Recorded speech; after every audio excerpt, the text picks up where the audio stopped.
Hello everyone, welcome to our channel Exam Fuel. In this class, we will talk about the introduction and strategy of the NDA exam. About the exam, NDA जैसे कि मैंने आपको बताया written plus SSB 2 phase exam है NDA। यहाँ पे written और SSB दोनों के दोनों ही NDA में आते हैं। NDA रिटन एग्जामिनेशन की बात करें तो पेपर 1 एंड पेपर 2 NDA में 2 पेपर होते हैं, पेपर 1 एंड पेपर 2। और NDA जो रिटन की जो मार्किंग है वो 900 मार्क्स का होता है NDA रिटन। और SSB जो सेकेंड फेज है NDA एग्ज़ाम का SSB ये भी 900 मार्क्स का है। उसके बाद इन दोनों को टोटल कंबाइन करके या ऐड करके फाइनल मेरिट निकलती है। तो टोटल जो NDA का जो एग्ज़ाम हो गया वो 1800 का है। इन दोनों के बेसिस पे ही फाइनल मेरिट डिसाइड होती है। Okay, now we will talk about the syllabus of NDA exam and the pattern of NDA exam written examination. सबसे पहले हम बात करेंगे रिटन एग्जामिनेशन की। तो रिटन एग्जामिनेशन में आपको मैंने पहले बताया यहाँ पर पेपर 1 एंड पेपर 2 रिटन में 2 पेपर होते हैं, पेपर 1 एंड पेपर 2।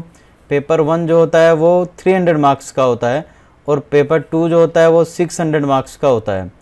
और पेपर 1 में मैथमेटिक्स आता है। पेपर 2 जनरल एबिलिटी टेस्ट इसको कहते हैं। पेपर 2 को इसको कहते हैं जनरल एबिलिटी टेस्ट पेपर 2 को या पेपर 2 को। अब पेपर 1 में टोटल नंबर ऑफ क्वेश्चन होते हैं 120, जबकि पेपर 2 में टोटल नंबर ऑफ क्वेश्चन होते हैं 150 और मार्किंग मैंने बता दी। तो आपको एक क्लियर है कि NDA एग्ज़ाम जो रिटर्न होगा उसमें कौन कौन से 2 पेपर होने हैं, पेपर 1 एंड पेपर 2। पेपर 1 आपको पता है मैथमेटिक्स और पेपर 2 जनरल एबिलिटी टेस्ट या GAT जनरल एबिलिटी टेस्ट होता है। ओके, पेपर 1 के बारे में बात करें NDA में तो जो मैंने बताया पेपर 1 है मैथमेटिक्स के साथ डील करता है। पेपर 1 मैथमेटिक्स जिसको कहते हैं। मैथमेटिक्स टोटल मार्किंग मैंने आपको बताई 300। मैथ कितने नंबर का मैथमेटिक्स आता है, 300 मार्क्स का मैथमेटिक्स आता है। Total number of question math में कितने आते हैं, 120। टोटल नंबर ऑफ क्वेश्चन 120 रहते हैं। और आपको पता है एक क्वेश्चन कितने मार्क्स का होगा, यहाँ पे 2.5 मार्क्स का एक क्वेश्चन मैथ का आपको आएगा। नेगेटिव मार्किंग है, UPSC कंडक्ट कराता है इस एग्ज़ाम को, तो नेगेटिव मार्किंग भी है यहाँ पर 0.85 -0.85 नेगेटिव मार्किंग है। और एग्ज़ाम ड्यूरेशन की बात करें तो एग्ज़ाम ड्यूरेशन है 2.5 आवर का। मीन्स कितने मिनट हो गए यहाँ पे 150 मिनट एग्ज़ाम ड्यूरेशन है यहाँ पर। 150 मिनट में आपको कितने क्वेश्चन सोल्व करने हैं, 120 क्वेश्चन सोल्व करने हैं मैथमेटिक्स के। और इसका जो इसका जो लेवल होता है एग्ज़ाम का अच्छा लेवल होता है रिटन मैथमेटिक्स का। मैथमेटिक्स में आगे मैं आपको बताऊंगा कि मैथमेटिक्स में कौन कौन से पार्ट कवर होते हैं इसमें। तो पेपर 2 हम बात कर लेते हैं पहले पेपर 2 की, जिसको कहते हैं जनरल एबिलिटी टेस्ट या गेट। उसके बाद जनरल एबिलिटी टेस्ट में देखिए टोटल मार्क्स जो होते हैं वो 600 मार्क्स होते हैं। टोटल नंबर ऑफ क्वेश्चन कितने रहेंगे यहाँ पे 150 टोटल नंबर ऑफ क्वेश्चन रहेंगे, जबकि मैथ में मैंने 120 बताए थे। यहाँ पे 2 पार्ट होते हैं जनरल पेपर 2 में 2 पार्ट होते हैं। पहला होता है इंग्लिश में 50 क्वेश्चन होंगे और दूसरा होगा GK का। GK में 100 क्वेश्चन होंगे।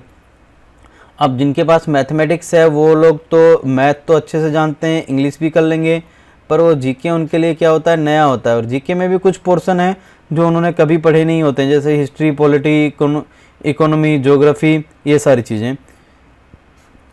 इंग्लिश कितने मार्क्स की होगी, इंग्लिश होगी 200 मार्क्स की। और जो GK होगा वो होगा 400 मार्क्स का। GK कितने मार्क्स का आएगा, 400 मार्क्स का यहाँ पे GK है। और इंग्लिश कितना है, 200 मार्क्स की। तो टोटल जो पेपर 2 है वो कितने मार्क्स का हो गया, 600 मार्क्स का हो गया। अब आपको पता है ईच क्वेश्चन कितने नंबर का होगा, एक क्वेश्चन होगा यहाँ पे 4 मार्क्स का बोथ सेक्शन में, दोनों सेक्शन में ही, चाहे वो GK हो चाहे इंग्लिश हो। एक क्वेश्चन के कितने मार्क्स हैं, 4 मार्क्स हैं।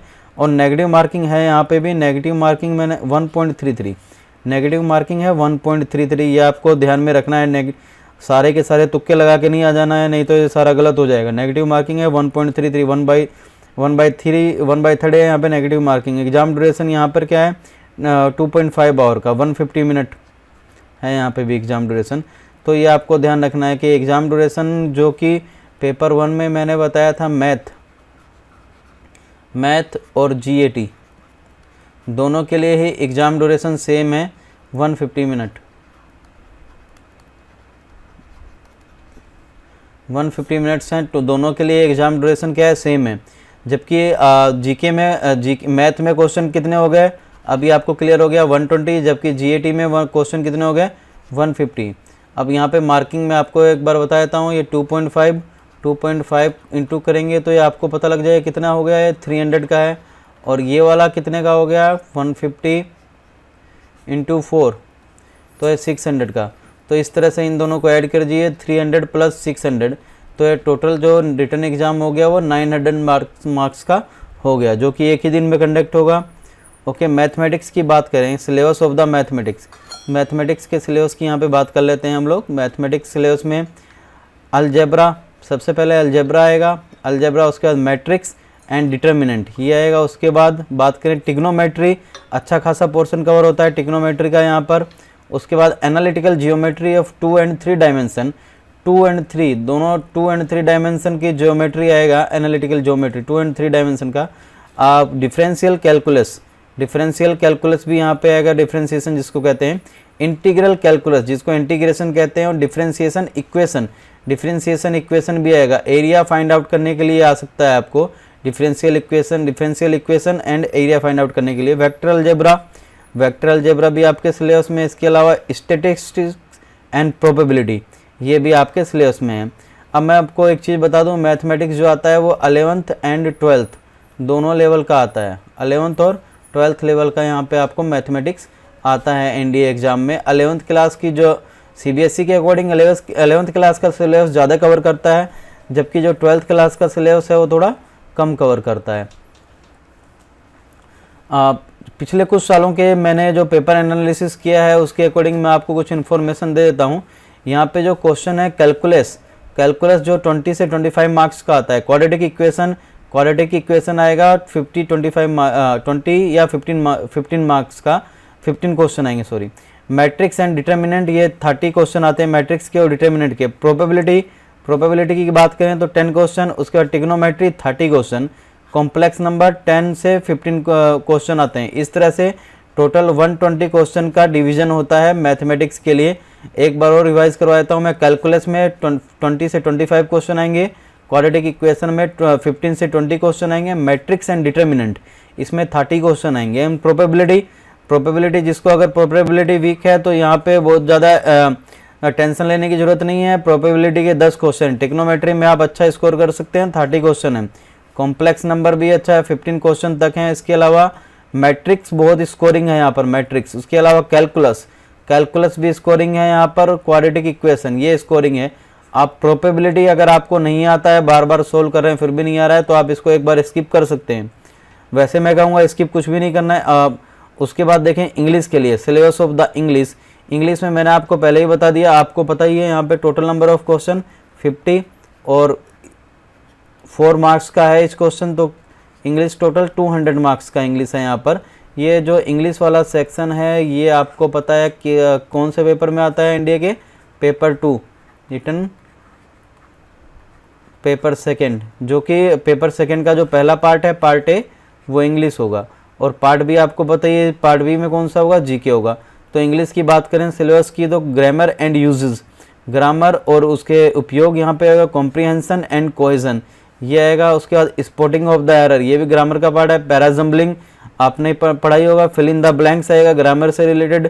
सिनोनिम्स एंड एंटोनिम्स ये आपको याद करने पड़ेंगे। वोकेबलरी आएगा। क्लोज टेस्ट इसके अलावा आपके लिए आएगा। सेंटेंस करेक्शन ये ग्रामर का पार्ट है। एंड इम्प्रूवमेंट ये भी ग्रामर का पार्ट है। इडियम्स एंड प्रोवर्ब्स ये आपको याद करने पड़ेंगे। तो इंग्लिश में ये सारा 50 क्वेश्चन आएंगे इन सब से रिलेट करके, और एक क्वेश्चन बहुत इंपॉर्टेंट है क्योंकि वो 4 मार्क्स का है, तो टोटल 200 मार्क्स की इंग्लिश है। If you score more than 150 और 120 then it is very good for you to crack the NDA exam.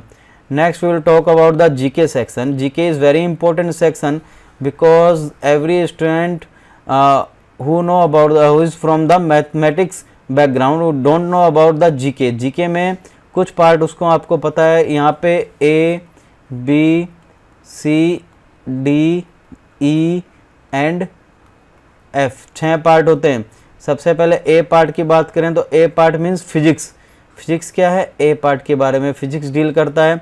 Physics के सिलेबस की बात कर लेते हैं। सबसे पहले states of matter and it's property. Matter की स्टेट जैसे कि सॉलिड, लिक्विड, गैस, उसके बारे में पूछेगा आपको, सॉलिड के बारे में, लिक्विड के बारे में, इसके अलावा गैस के बारे में, और इन सब की प्रॉपर्टीज़ आपको देखनी है। इसके अलावा लाइट एंड साउंड, ये लाइट एंड साउंड वेव्स के बारे में आप पढ़ लेना। ऑप्टिक्स, वेव ऑप्टिक्स और रे ऑप्टिक्स इनको कहते हैं, ये आपको पता ही होगा, फिजिक्स आप लोग पढ़ते हैं। Motion and law of motion, आपको मोशन के तीनों नियम देखने हैं और मोशन के बारे में पढ़ना है। मोशन डिफरेंट टाइप के आप देख लेना, मोशन कौन कौन से, लीनियर मोशन कौन कौन सा होता है। Magnet and it's property, magnet के बारे में और उसकी प्रॉपर्टीज़ के बारे में, जैसे कि बी मैग्नेटिक फील्ड और काफ़ी सारे उसके यूजेस मैग्नेटिक फील्ड के किस में होते हैं, ट्रांसफार्मर में, जनरेटर में, मोटर में कैसे होता है वो आप देख लेना। वर्क, एनर्जी एंड पावर, ये तीनों, वर्क, एनर्जी एंड पावर भी पूछा जाता है। इसके अलावा करंट एंड इलेक्ट्रिसिटी, ये सर्किट वाला, सर्किट और उससे रिलेटेड कुछ इक्वेशन आ सकते हैं, आई, वी और आर, ये आपको पता ही होगा, Ohm law and other things you know better. Modes of transfer of heat and its effect, modes of transfer of heat आपको पता है, ट्रांसफर हीट कैसे कैसे ट्रांसफर हो सकती है, कंडक्शन हो सकता है, कन्वेक्शन हो सकता है। इसके अलावा और क्या हो सकता है, या देख लेना आप लोग, ये फिजिक्स का टॉपिक है। कंडक्शन डायरेक्ट टच है अगर ट्रांसफर होता है, कंडक्शन और कन्वेक्शन आपको पता ही है, एक लेयर से दूसरी लेयर में गैसेस में जो ट्रांसफर होता है कन्वेक्शन कहते हैं। Okay, general principle of it is a part of the mechanics, ये वाला जो पूरा का पूरा पार्ट है मैकेनिक्स का पार्ट है। General principle of working of simple pendulum, simple pendulum देखना है आपको, पुली आपको देखना है, टेंशन देखना है इसमें पुली में। उसके बाद chiffon, levers, balloon, pump, hydrometer, pressure cooker, thermos flask, gramophone, Telegram, telephone, periscope, telescope, microscope, marine compass, lightning conductor and safety fuses. Safety fuses में कौन सा मैटर यूज होता है देख लेना, निकल के साथ किसको यूज करते हैं, क्या क्या प्रोपोर्शन रहता है, एलॉय कौन सा एलॉय रहता है, ये आपको देख लेना है। जनरल लाइफ से रिलेटेड क्वेश्चन ही एनडीए में पूछे जाते हैं। मैं आपको बताता हूँ, डेली लाइफ में जो यूज होती हैं चीज़ें वही एनडीए में पूछी जाती हैं डेली लाइफ से। तो आप जो इन सारे टॉपिक्स के जो भी यूजेस हैं वो सबसे पहले आप कवर कर लेना। यूज क्या क्या यूज है किसी टॉपिक का, जैसे लाइट का यूज क्या होगा, लेंस में हो सकता है। साउंड का यूज कैसे करते हैं, साउंड का यूज किस में, सोनार, अल्ट्रासोनिक हो गया, और ये जितने भी साउंड का यूज है आप देख लेना। यूजेस ज़्यादा पूछे जाते हैं एनडीए में, डेली यूजेस में, डेली लाइफ में क्या यूज हो रहा है फिजिक्स का, ये सारे पूछे जाते हैं। फिजिक्स के मैं क्वेश्चन के बारे में बता दूं तो फिजिक्स के 25 क्वेश्चन आते हैं, 25 × 4 तो फिजिक्स कितने मार्क्स का आता है, 100 मार्क्स का फिजिक्स आता है। फिजिक्स अच्छा खासा पोर्शन कवर करेगा, 25 क्वेश्चन आएंगे। ये it is a physics is a part a of GK. Okay, now we will come on the chemistry. केमिस्ट्री के बारे में देखते हैं। NDA syllabus of for the chemistry, chemical and physical and chemical change, ये आपको पता है।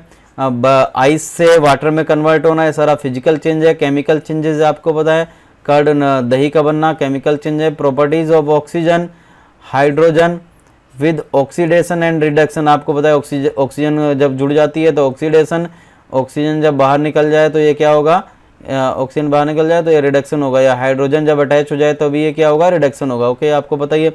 एयर एंड वाटर के बारे में और इनकी प्रॉपर्टीज आपको देख लेना है। वाटर की properties, carbon and it's form, carbon आपको पता है। डायमंड आप देख लेना। डायमंड के अलावा आप क्या देखेंगे, ग्रेफाइट आपको देखना है। ग्रेफाइट के अलावा आप फुलरीन, ये तीनों कार्बन के फॉर्म आप देख लीजिएगा। Chemical equation and law of chemical combination, chemical equation आपको देख लेना है। और ये कांस्टेंट जो केमिकल इक्वेशन में होता है वो आप देख लेना, के कैसे लिखते हैं उसको।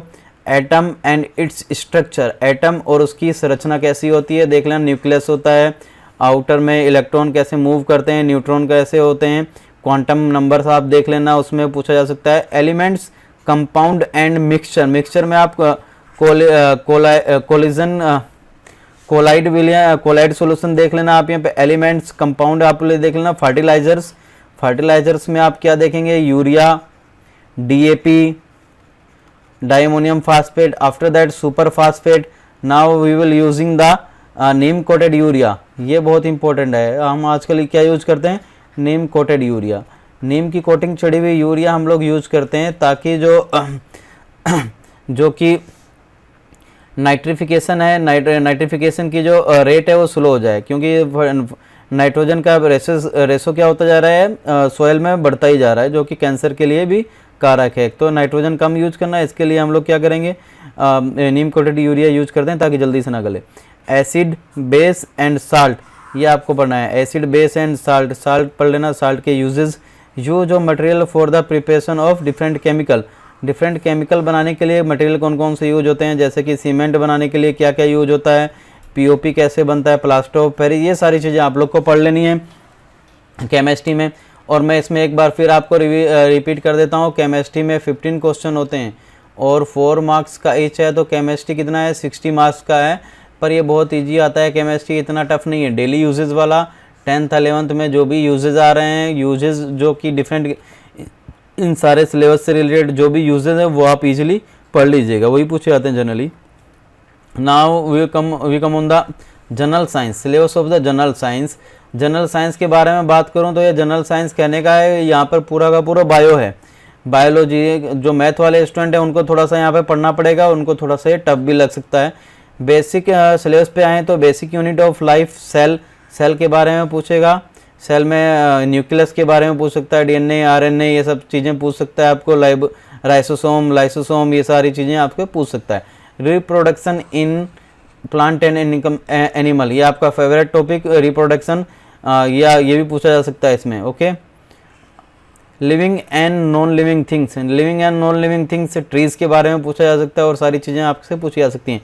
Human body and life process, human body and life process, human body में एनाटॉमी कैसा वर्क करता है, ह्यूमन बॉडीज वो सारा पूछा जाता है। लाइफ प्रोसेस, फोटोसिंथेसिस होता है, कार्बन डाइऑक्साइड कैसे लेते हैं, कैसे निकालते हैं, एनर्जी कैसे बनता है, वो आपको देख लेना है। एपिडेमिक्स, ये बहुत इंपॉर्टेंट टॉपिक है in the present scenario, because you know about pandemics from which the world is suffering today's, you know corona virus. तो इसके कॉजेज क्या होते हैं एपिडेमिक्स के, और प्रिवेंशन क्या होता है, ये देख लेना। बहुत सारे जो बीमारियां हो जाती हैं, डिजीज़, जो कि बैक्टीरिया से होगा, वायरस से होगा, प्रोटोजोआ से होगा या फंगी से होगा, ये डिफरेंट टाइप की डिजीज़ होंगी, किन से होती है, उनका क्योर क्या है, ये आपको देखना है।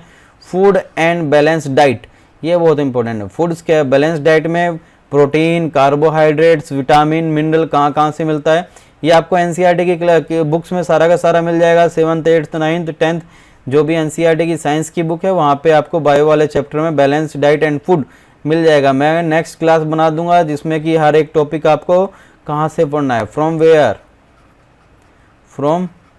वेयर, इस ये करके मैं एक टॉपिक बना के दूंगा आपको पढ़ना कहाँ से वो मैं बता दूंगा। सोलर सिस्टम कैसे वर्क करता है ये देख लेना आप लोग। अचीवमेंट ऑफ एमिनेंट साइंटिस्ट्स की डिफरेंट अचीवमेंट्स हैं, उनके बारे में या डिस्कवरीज को आप लोग को ध्यान में रखना है, उनके बारे में आपको जानना है। Okay, now we will come on the GK part, core GK part, जिसको कहेंगे कोर जीके मीन्स, अब ये मैथ वाले स्टूडेंट और बायो वाले स्टूडेंट इनके लिए नए नाक में दम करने वाली चीज़ है। हिस्ट्री काफ़ी टफ भी आती है और हिस्ट्री जो है वो काफ़ी डिफ़िकल्ट है 12th लेवल तक की, up to 12th level.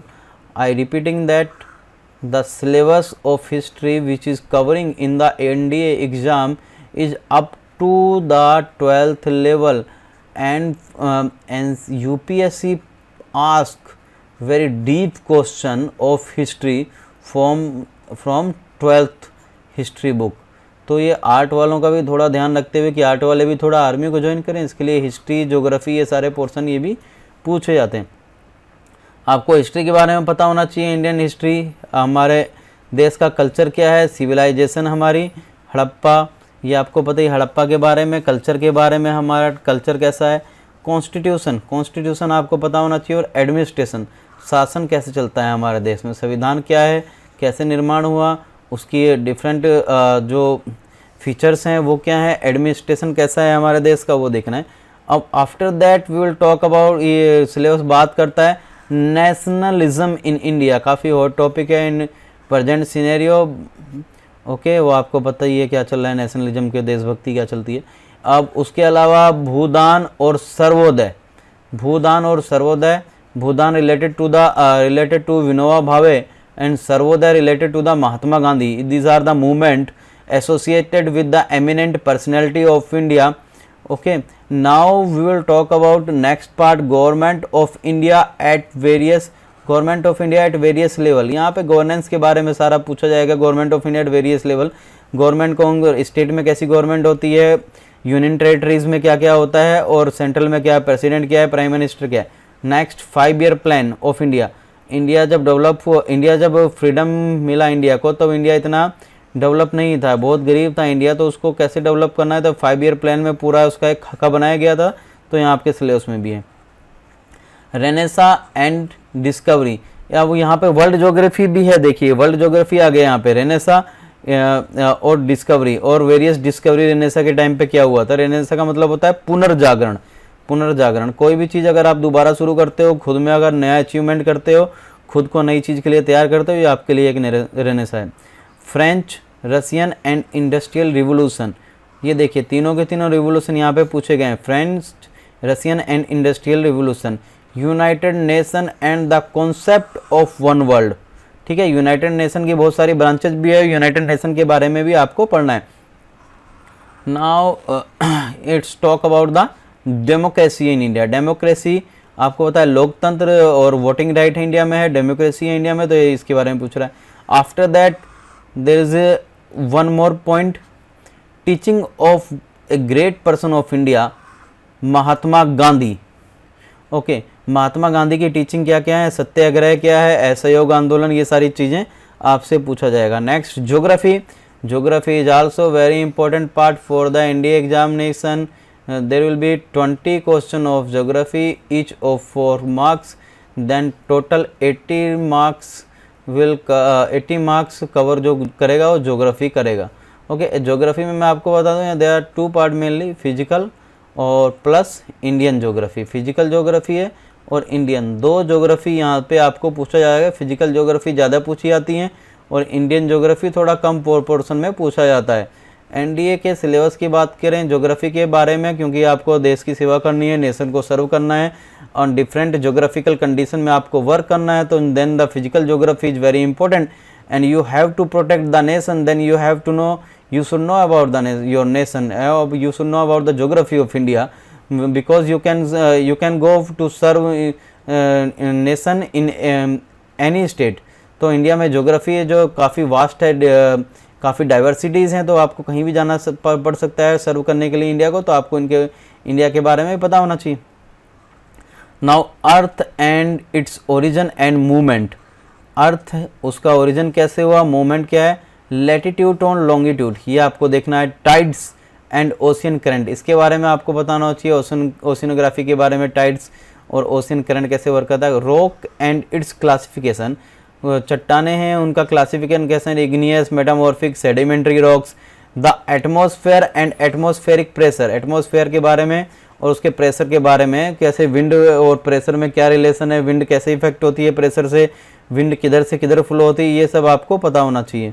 Now we'll talk about the climate. This is one point, types of climate. Types of climate, हर किसी क्लाइमेट में आपको वर्क करना पड़ सकता है। if you will join the defense forces of India, तो climate के बारे में आपको पता होना चाहिए। विंड के बारे में नेवी में आप चले जाओ या एयरफोर्स में आप चले जाओ, तो क्लाइमेट एटमॉस्फेयर के बारे में आपको पता होना चाहिए, विंड किधर से किधर जा रही है, आपको पढ़ाया भी जाएगा, फिर भी यहाँ भी आपको थोड़ा बहुत तैयार किया जा रहा है। Regional geography of India, now you should know about the geography, regional geography. यहाँ पर नेचुरल वेजिटेशन एंड क्लाइमेट, देखिए क्लाइमेट, इंडिया के क्लाइमेट के बारे में आपको पता होना चाहिए। वेजिटेशन कहाँ पे कितना ज़्यादा डेंस है, कहाँ पर वो कटीली झाड़ियाँ हैं, कहाँ पर सर्ब्स है, कहाँ पर एवरग्रीन फॉरेस्ट है, कहाँ पे डेसिडियस फॉरेस्ट है, you should know about everything. Agriculture and industries, Indian geography का पार्ट है एग्रीकल्चर एंड इंडस्ट्रीज़। एग्रीकल्चर कहाँ पे कौन सी चीज़ें हो रही हैं, ग्रो हो रही हैं, कहाँ पे इंडस्ट्रीज़ इंडिया में कहाँ पे हैं। Transportation, roadways and route, trading route of India, waterway, highway, ये भी आपको पता होना चाहिए। इंडिया में हाईवे कौन कौन से कहाँ कहाँ पर हैं।